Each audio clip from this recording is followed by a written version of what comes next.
Now I recognize the gentleman from Florida, Mr. Mica. Thank you, Mr. Chairman. Mr. Inspector General, as I recall when you came before us before, you testified that we had approximately, I believe the amount was $20 billion that in Afghanistan money that was backed up, that they had neither the ability or capacity to spend or steal. I think it was, was that an accurate? I think you're correct. It's about 20, actually it's more than $20 billion right now that has been appropriated, authorized, but not yet spent.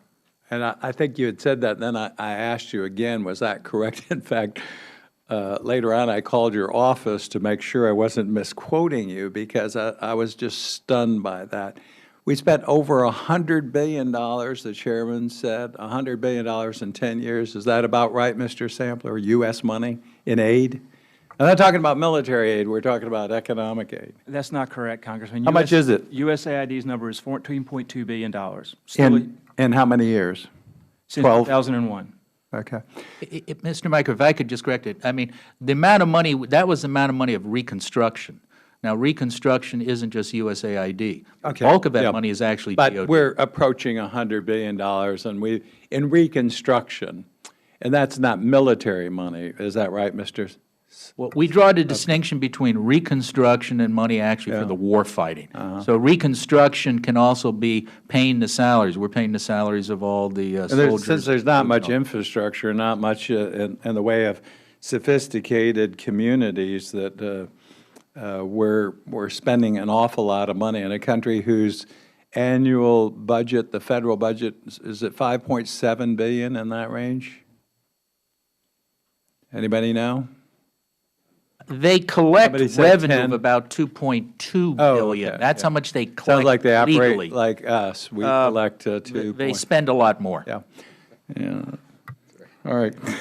Well, we've got great models and spending more than we take in. But my point is that, again, first of all, I would like to cut off all economic aid, reconstruction aid, AID aid, any reconstruction money to Afghanistan, period.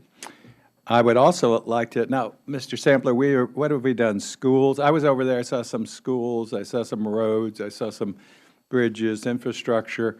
Is that some of what we're doing in infrastructure and aid? Yes, sir, it is. Yeah.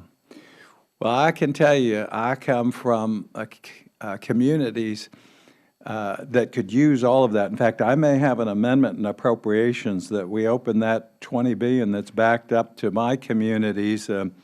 I might get a few votes on that, because we have those same needs in our communities. And again, when I have someone charged with oversight who tells us they have neither the capacity to spend or steal, that gives me great heartburn. I think of the people who getting up early in the morning, dawking at work and trying to feed their family, pay their mortgage, and just get by week to week. And we're sending that money over there. That drives me bananas. I was there. I saw the schools. A school pointed out, I went through the school, and it was the community joke. Everyone was telling us, the troops were telling us, the locals were telling us, we paid 5 times what we should pay for construction of that particular facility. We're getting ripped off.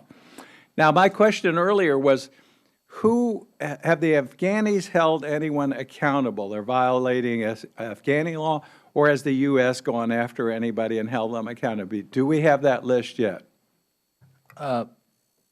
Congressman, I don't have the list.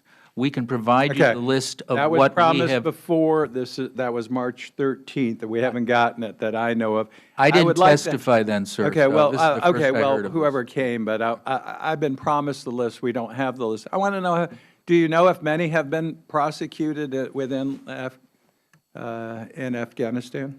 Well, I don't know how to define many. We brought a number of investigations. We've prosecuted individuals, Afghan individuals. The difficulty is we have to have a nexus to the United States since we can't extradite. But we have turned some information over to the Afghan Ministry of Justice, and they have actually prosecuted some individuals, not many, and they're the small fry. The prosecutors and police readily admit that they can't give us the big fry, the big players. So they have done some of that work. Mr. Sampler wanted to respond. I got him. Yeah, please, I'll just add, and we received actually just yesterday a press release from our Inspector General that an Afghan, Abdul Khalil Qadiri, was arrested for charged with embezzlement by the Afghan National Security Police for attempting to embezzle $539,000 from a partner. Now, I admit this with some reservation. It is an acknowledgement. Again, I was told that the theft goes from the lowest official to the President's office, the President's family, and others. And it's widely known that people are ripping off the United States through our various aid and assistance programs.